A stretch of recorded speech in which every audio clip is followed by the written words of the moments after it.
First, I'll create a detailed outline for this story about a husband whose wife prioritized her male friend over their marriage. Dax 32 tuổi, kể về khoảnh khắc vợ anh Lena, 30 tuổi nói câu định mệnh về người bạn thân Mark của cô. Tình huống xảy ra buổi tối. Sau khi Dax phàn nàn về việc Mark gọi điện quá khuya, Lena khẳng định Mark đặc biệt hơn Dax vì anh ta có mặt trước anh và sẽ còn ở lại sau khi anh đi. Cảm giác bàng hoàng tổn thương, nhưng quyết tâm của Dax, lời kêu gọi hành động. Before I tell you how I responded to those crushing words, drop a comment letting me know where you're watching from. Hit that like button if you've ever had to make a difficult decision to protect your self-respect, and subscribe for more real stories about setting boundaries in relationships.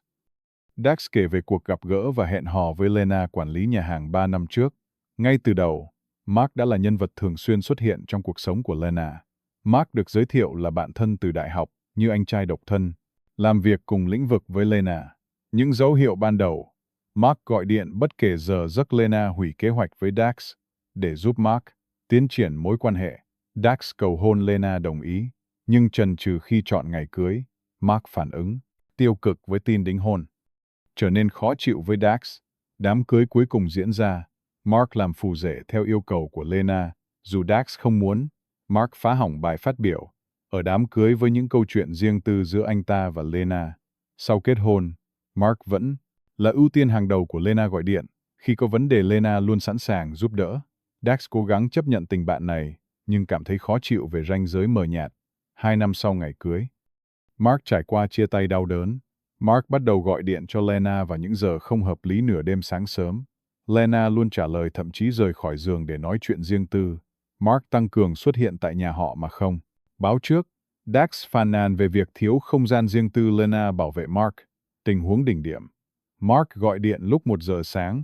Khi Dax và Lena đang có thời gian riêng tư, Lena ngay lập tức rời khỏi giường để trả lời nói chuyện. Hơn 1 giờ, khi trở lại, Dax bày tỏ sự khó chịu và yêu cầu thiết lập ranh giới rõ ràng hơn. Lena tức giận cáo buộc Dax ích kỷ.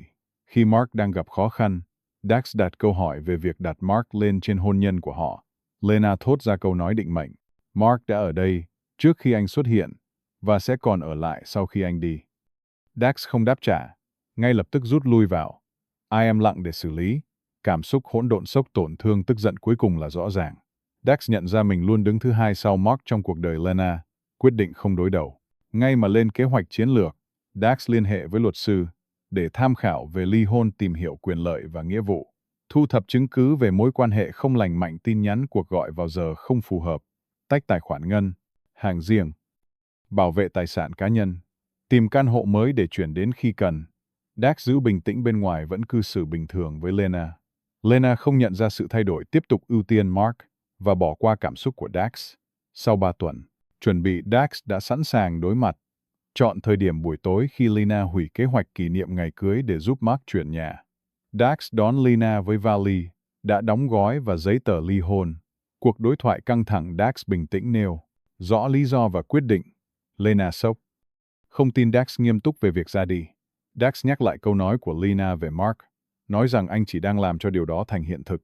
Lena chuyển từ sốc sang giận dữ, đổ lỗi cho Dax vì hiểu lầm mối quan hệ của cô với Mark. Dax giữ vững lập trường từ chối, để Lena biến anh thành người có lỗi.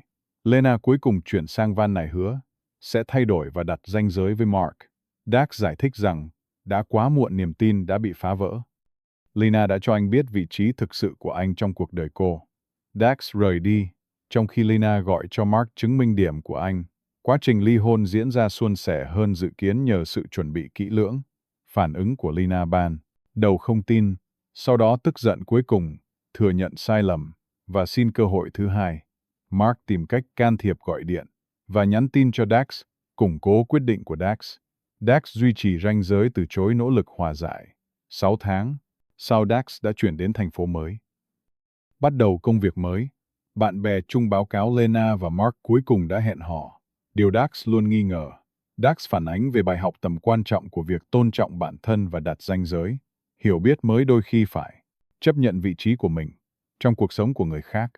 Tâm thế mới không chấp nhận làm phương án dự phòng trong bất kỳ mối quan hệ nào. Câu kết mở. Sometimes when someone shows you where you stand in their life the most, self-respecting response is to walk away. Have you ever had to leave a relationship to protect your dignity? What did that decision teach you? Now I'll write the full 4,000-word story based on this outline. It was a quiet Tuesday night when my world collapsed. My wife Lena and I were lying in bed after another late-night call from her best friend Mark interrupted our evening. When I expressed my frustration about the constant intrusions, especially at 11:30 at night, her response changed everything. "You need to understand something," she said, her voice suddenly cold. "Mark was here before you, and he will be here after you are gone. That is just how it is." I felt like I had been punched in the stomach. 3 years of marriage and I finally understood my place in her life. I was just a temporary fixture, while Mark was her constant. In that moment, I made a decision that would alter both our lives forever. Before I tell you how I responded to those crushing words, drop a comment, letting me know where you are watching from. Hit that like button if you have ever had to make a difficult decision to protect your self-respect. And subscribe for more real stories about setting boundaries in relationships. Now let me take you back to the beginning, so you understand how we reached this breaking point. I met Lena at a charity fundraiser 3 years earlier. I was 32, established in my career as a software developer, and had recently ended a long-term relationship that had run its course. Lena was 30, managing an upscale restaurant downtown with a confidence and energy that immediately drew me to her. She had dark hair that fell just past her shoulders, an infectious laugh, and the ability to make everyone around her feel special. We connected over a shared love of hiking and classic films, exchanging numbers by the end of the evening. Our first date was at a small Italian restaurant where she knew the chef. As we shared pasta and wine, I learned about her close-knit group of friends, particularly Mark, whom she described as my best friend since college, practically my brother. Mark had been her roommate during university, and they had remained inseparable since. According to Lena, they had never dated, maintaining a strictly platonic relationship, despite what others often assumed. "Mark is like family," she explained. "We have been through everything together. Breakups, job losses, family drama. He is the one constant in my life." I thought nothing of it at first. Everyone has close friends, and I appreciated that Lena had strong support systems. What I did not anticipate was how central Mark would be in our relationship from the very beginning. During our third date, Mark called her phone 3 times until she answered. An argument with his girlfriend required immediate attention, cutting our evening short as Lena went to console him. This pattern continued throughout our courtship. Mark calling at all hours, Lena dropping whatever we were doing to attend to his needs, plans changing last minute to accommodate his latest crisis.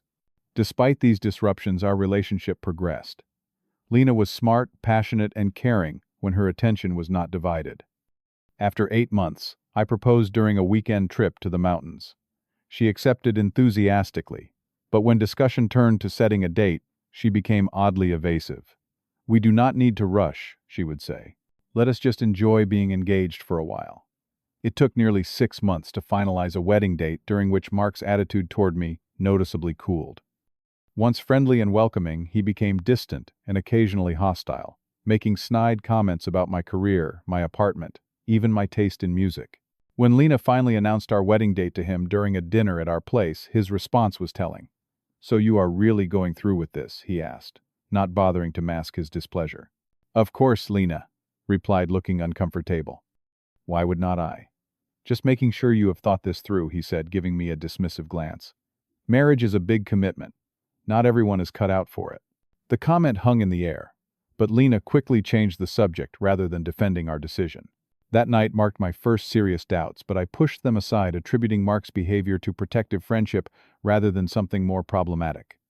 When wedding planning began in earnest, Lena insisted that Mark be her man of honor, standing beside her during the ceremony. Though unconventional, I agreed, wanting her to be happy. What I could not anticipate was his behavior at our wedding reception. His speech, meant to toast our union, instead became a 15-minute monologue about his history with Lena, full of inside jokes and references to times when he had been there for her through various breakups. "I have seen Lena through some pretty bad relationship choices," he said, raising his glass with a smirk. "And I will be there when she needs me after this one too." The room grew uncomfortably quiet, with a few awkward laughs breaking the silence. Lena, rather than looking embarrassed, seemed touched by his words, reaching for his hand as he concluded. After our honeymoon, I hoped things would settle into a new normal, with appropriate boundaries established. Instead, Mark remained Lena's primary confidant and priority. When he called, she answered, regardless of what we were doing. When he needed help moving furniture, or dealing with landlord issues, or recovering from yet another breakup, Lena was there, often canceling our plans in the process. He does not have anyone else, she would explain, when I expressed frustration. His family lives across the country, and you know he struggles with relationships. Who else is going to help him? I tried to be understanding. I valued loyalty in friendships and did not want to be the controlling husband who separated his wife from her friends. But as our first anniversary approached, the situation had not improved. If anything, Mark had become more entitled to Lena's time and attention, calling her at work, showing up at our apartment unannounced, and behaving as though I was the interloper in their relationship. 2 years into our marriage, Mark went through a particularly difficult breakup. His girlfriend of 8 months ended things, citing his emotional unavailability and preoccupation with Lena as primary concerns. This triggered what Lena called his abandonment issues, resulting in even more frequent calls and visits. The late-night phone calls became especially problematic. Mark would call at midnight, 1, sometimes 2 in the morning, ostensibly just to check in or discuss some minor issue that could easily have waited until morning. Lena never ignored these calls. She would slip out of bed no matter what we had been doing, and take the calls in the living room, speaking in hushed tones for 30 minutes to an hour at a time. When I suggested that perhaps boundaries around calling times might be appropriate, Lena became defensive. He is going through a hard time, she insisted. He needs someone to talk to, and I am not going to abandon him when he is struggling. I understand that, I replied carefully. But could not he call during normal hours? Or maybe text first to see if it is a good time. It feels like our privacy is not being respected. You just do not understand. Our friendship was her typical response, effectively ending the conversation. Mark also began showing up at our apartment without warning sometimes, bringing takeout or a bottle of wine as a thin pretext for his visit. He would settle onto our couch and monopolize Lena's attention for hours, making little effort to include me in conversations heavily laden with references to shared experiences from which I was excluded. After one such evening, when Mark stayed until nearly midnight on a weeknight recounting college stories and inside jokes while I sat silently trying to get some work done, I again attempted to discuss the situation with Lena. I feel like we have not had any time alone together lately, I said as we prepared for bed. Could we maybe have a couple of nights a week that are just for us? No visitors, no interruptions. Lena sighed heavily. Mark needs support right now. He is family to me. Would you ask me to ignore my brother if he was hurting? He is not actually your brother, I pointed out. And your actual brother would probably respect our privacy more. All I am asking for is some reasonable boundaries. You knew who I was when you married me, she replied, her tone growing sharp. You knew Mark was important to me. Now you want me to change. The conversation deteriorated from there, ending with Lena sleeping on the couch and me lying awake wondering if I was being unreasonable or if there was something fundamentally wrong with our marriage. The situation that finally broke us happened on a Friday night. Lena and I had planned a special evening at home to celebrate a promotion I had received at work. We had enjoyed a nice dinner, opened a bottle of wine, and were becoming intimate when her phone rang at 1:15 in the morning. It was Mark, of course. Without hesitation, Lena pulled away from me, reached for her phone and said, I need to take this. I watched in disbelief as she left our bedroom, closing the door behind her. From the living room, I could hear the murmur of her voice, occasionally punctuated by laughter. The call continued for over an hour while I lay in bed, the romantic mood thoroughly destroyed, replaced by a building resentment. When she finally returned, slipping under the covers as if nothing had happened, I could not contain my frustration any longer. Do you realize what just happened? I asked, sitting up and turning on the bedside lamp. We were in the middle of something important, and you just walked away, because Mark called. He was upset, she defended. He and Jennifer had another fight, and he thought they might be breaking up for real this time. It is always something with Mark, I said, trying to keep my voice level. There is always some crisis that only you can solve, always at the exact moment when we are trying to connect. Do you not see the pattern? The pattern I see is you becoming increasingly jealous of my best friend Lena. Shot back. Mark has been there for me through everything. He has earned his place in my life. I am not questioning his place in your life, I clarified. I am questioning why his place seems to take priority over our marriage. Over me. Over us. That is not fair, she protested. You are asking me to choose. No, Lena, I am asking for balance, for healthy boundaries, for our relationship to be treated with the same respect and priority that you give to Mark. Is that really too much to ask? Her expression hardened then, a look I had seen before when she felt cornered. You need to understand something, she said, her voice suddenly cold. Mark was here before you, and he will be here after you are gone. That is just how it is. The words hung in the air between us, impossible to take back. In that moment, everything became crystal clear. I was not her priority. I had never been her priority. In the hierarchy of Lena's life, Mark would always come first, and I was expected to accept my secondary position without complaint. I did not respond immediately. I simply turned off the light, rolled over, and pretended to sleep, while my mind raced with the implications of what she had said. By morning, I knew exactly what I needed to do. Many men in my position might have exploded in anger, demanded immediate changes, or issued ultimatums. But I understood that Lena had already shown me who she was and what she valued. No amount of arguing would change that fundamental truth. Instead, I began quietly planning my exit. The first step was consulting with a lawyer to understand my rights and options. We had been married just over 2 years, had no children, and maintained relatively separate finances, which simplified matters considerably. I learned that our state's no-fault divorce laws meant I would not need to prove any wrongdoing, just irreconcilable differences. Next, I focused on practical preparations. I opened a separate bank account and began transferring my personal savings from our joint account, being careful not to touch any of Lena's money.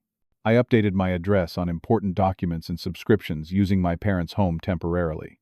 I researched available apartments in my price range eventually, signing a month-to-month lease on a small but comfortable one-bedroom unit about 20 minutes from our current home. Throughout this process, I maintained a calm, normal demeanor around Lena. I continued our routines, engaged in conversations, and gave no indication of my plans. This was not out of deception, but self-preservation. I needed time to prepare without emotional confrontations, derailing the process. Lena, preoccupied with Mark's ongoing drama, noticed nothing amiss. In fact, during the 3 weeks I spent preparing, she canceled 2 date nights to help Mark deal with his landlord dispute, and missed a dinner with my parents, because Mark had concert tickets he did not want to waste after another friend. Canceled. Each of these incidents only reinforced my decision. I was not leaving because of one hurtful comment made in the heat of an argument.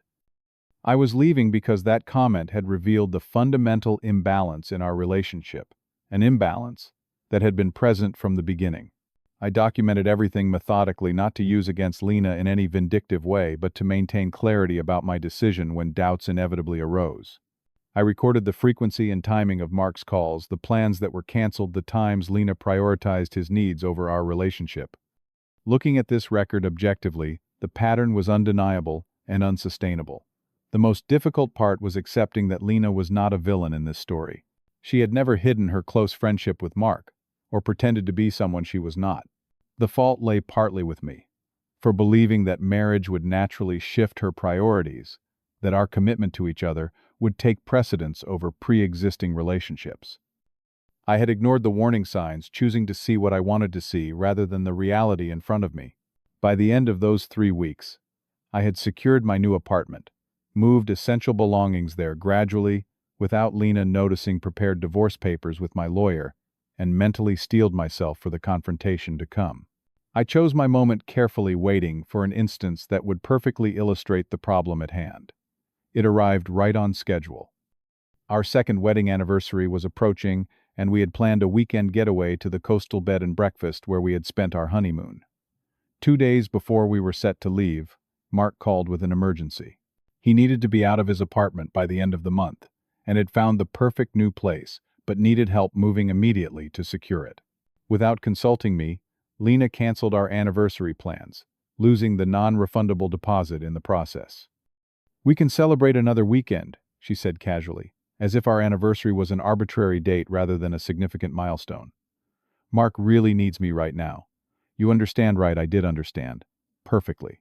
When Lena returned home from work the next day, she found me sitting at our dining room table with two items in front of me: a small suitcase packed with her essential belongings and a folder containing divorce papers.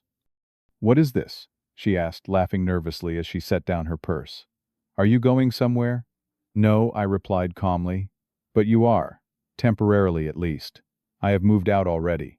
These are just a few things you might need while you figure out your next steps." Her expression shifted from confusion to alarm as she registered the folder on the table. Divorce papers. "Is this some kind of joke?" "It is not a joke, Lena. I am filing for divorce. I have found my own place and moved most of my things already. I will arrange to get the rest later." She stared at me in disbelief. "Because I canceled our trip. That is insane. I told you Mark needed help with his move. I cannot believe you would overreact like this." "This is not about the trip," I explained, maintaining my composure. "This is about what you said to me 3 weeks ago, and what that revealed about our marriage. You told me Mark was here before me, and would be here after I was gone. I am simply making that reality happen sooner rather than later." She paled, slightly, recognition dawning in her eyes. "That was just something I said during an argument. I did not mean it literally. You cannot end our marriage over one comment. It was not just a comment, Lena. It was the truth, your truth.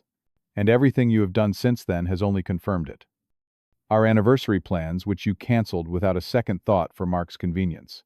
The night last week when you spent 3 hours helping him shop for furniture while I ate dinner alone. The fact that you have not once asked me why I have been coming home late for the past 2 weeks or where I have been going on weekends. Because I trust you," she protested, her voice rising. "I did not think I needed to monitor your movements like some jealous wife. No, it is because you have not noticed.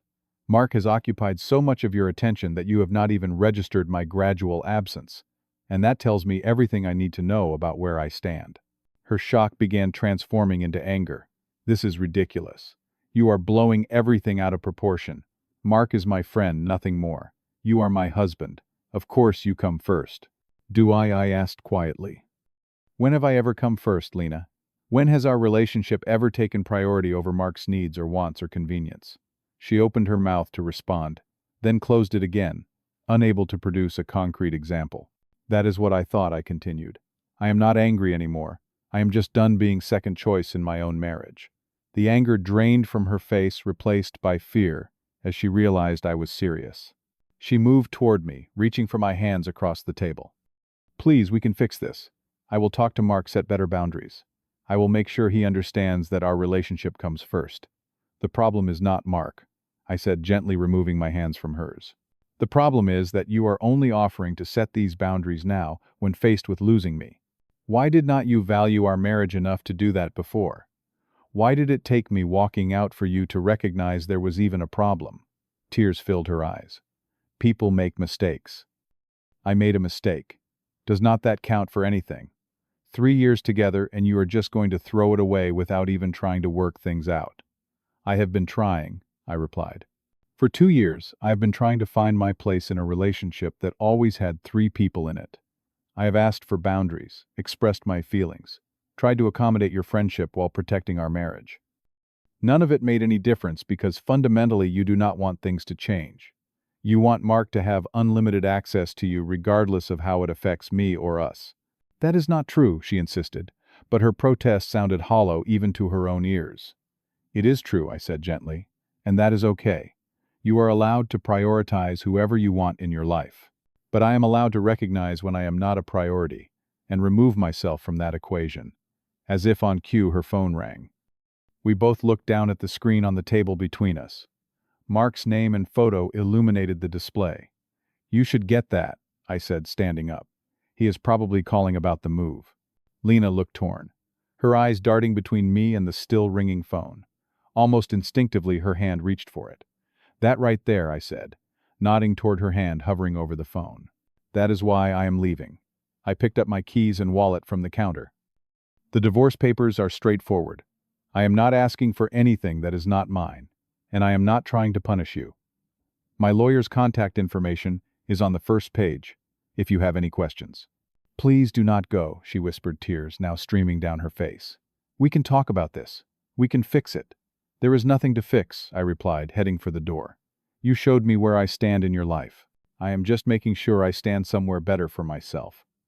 As I closed the door behind me, I heard her finally answer the still ringing phone. "Hi, Mark," she said, her voice breaking. "Something terrible has happened." Even in that moment, her instinct was to turn to him. And in that moment, I knew with absolute certainty that I had made the right decision. The divorce process was surprisingly straightforward, largely due to my thorough preparation. Lena initially contested it, refusing to sign the papers and insisting we try counseling first. But when I remained firm in my decision, she eventually conceded, perhaps realizing that forcing someone to remain in a marriage they wanted to leave was no foundation for happiness. In the weeks that followed, she cycled through predictable stages: disbelief, anger, bargaining, and finally, a reluctant acceptance. She tried multiple approaches to change my mind. There were tearful phone calls, heartfelt letters, even an attempted reconciliation dinner where she promised that things would be different. "I have talked to Mark," she assured me over a meal I had agreed to, only to discuss practical matters related to our separation. "I have told him that he needs to respect boundaries. No more late-night calls, no more showing up unannounced. He understands." "I am glad for you," I replied sincerely. "Those are healthy boundaries to establish." "But they are coming too late for us." "Why?" she pressed. "Why cannot we start over with these new boundaries in place?" "Because I do not trust that it would last," I explained. "These changes are being made under duress, not because you genuinely see the problem or want things to be different. As soon as the threat of losing me passed, we would gradually revert to the old dynamic. More importantly, I now understand that I deserve to be with someone who naturally prioritizes me, not someone who has to be forced to do so by an ultimatum." Mark himself made several attempts to intervene. First through angry text messages accusing me of hurting Lena unnecessarily. Then through mutual friends who relayed his concerns about my controlling behavior and unreasonable jealousy. When these tactics failed, he finally called me directly. "You are making a huge mistake," he said when I answered, not bothering with a greeting. "Lena is devastated. How could you do this to her?" "This conversation is exactly why I'm leaving," I replied calmly. "Notice how, in your view, I am doing something to Lena rather than making a choice for myself. That has always been the dynamic. My feelings and needs have never mattered in this triangle." "That is not true," he protested.